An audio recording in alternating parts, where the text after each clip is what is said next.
Good evening, welcome to 6 TV. నేను Sonia. Detail చూస్తే నల్గొండ జిల్లా కేంద్రంలోని బీజేపీ జిల్లా కార్యాలయంలో రాజ్యసభ సభ్యులు కె లక్ష్మణ్ మీడియా ప్రతినిధులతో సమావేశమయ్యారు. ఈ సందర్భంగా ఆయన మాట్లాడుతూ తెలంగాణ రాష్ట్రంలో ఉప ఎన్నికలు రాబోతున్నాయని, వచ్చే 3 ఎమ్మెల్సీ స్థానాలను బీజేపీ కైవసం చేసుకుంటుందని అన్నారు. తెలంగాణలో ఎప్పుడు ఏ ఎన్నికలు జరిగినా బీజేపీ గెలుస్తుందని, ఉపాధ్యాయులు, ఉద్యోగులు, విద్యార్థుల సమస్యలపై బీజేపీ పార్టీ నిరంతరం పోరాటం చేసిందని పేర్కొన్నారు. బీజేపీ పార్టీ ఇచ్చిన మాట నిలబెట్టుకుందని అన్నారు. రామ మందిరం, ఆర్టికల్ 370, వాక్ బోర్డుతో పాటు ఇచ్చిన ప్రతి హామీని నెరవేర్చిన ఘనత బీజేపీదే అని అన్నారు. గత 10 ఏళ్ల బీఆర్ఎస్ పాలనలో రాష్ట్రంలో ఉద్యోగులు ఎన్నో ఇబ్బందులు ఎదుర్కొన్నారని తెలిపారు. మరోవైపు అధికార పార్టీ కాంగ్రెస్ కి ఎమ్మెల్సీ ఎన్నికల్లో అభ్యర్థులు కరువయ్యారన్నారు. 14 నెలల్లోనే కాంగ్రెస్ పార్టీపై ప్రజలకు పూర్తిగా వ్యతిరేకత మొదలైందని లక్ష్మణ్ వ్యాఖ్యానించారు.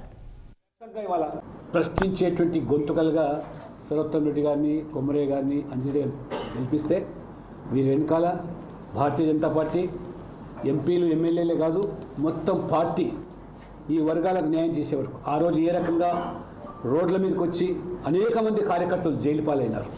ఎవరి కోసం 317 జీవో టీచర్లకు ఒక శరాఘాతంగా మారిన జీవోను ఎత్తివేయడానికి ఇదే రేవంత్ రెడ్డి మేము వస్తే దాన్ని సవరిస్తామన్నారు. ఇవాళ పత్తాలు.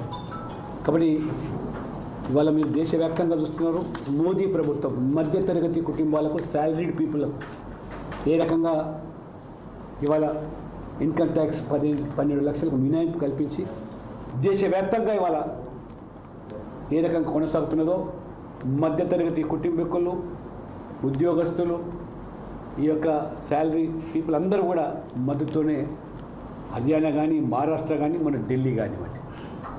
కాబట్టి తెలంగాణ మేధావులు, విద్యావంతులు మీరు అతీతం కాదు. దేశ ప్రయోజనాల దృష్ట్యా కాంగ్రెస్ ఈ దేశాన్ని ఏ రకంగా భ్రష్టు పట్టించిందో ఇప్పుడు మినుకుమని 3 రాష్ట్రాల్లో మరి తుమ్మితే ఊడిపోయే ముక్కుల హిమాచల్లో, కర్ణాటకలో, తెలంగాణలో ఈ ప్రభుత్వాలు కొనసాగు. ఈ తెలంగాణలో ప్రభుత్వం వచ్చి 14 నెలలైనా ఒక అభద్రతతో, ఒక అస్థిరత్వం, ఈ పార్టీ ఫిరాయింపులనే మీకు ఉరితాడు కాబోతున్నది. ఖచ్చితంగా ఈ రాష్ట్రంలో ఉప ఎన్నికలు రాబోతున్నాయి. ఆ ఉప ఎన్నికల్లో ఇవాళ మీకు తెలంగాణ ప్రజలు కర్రు కాల్చి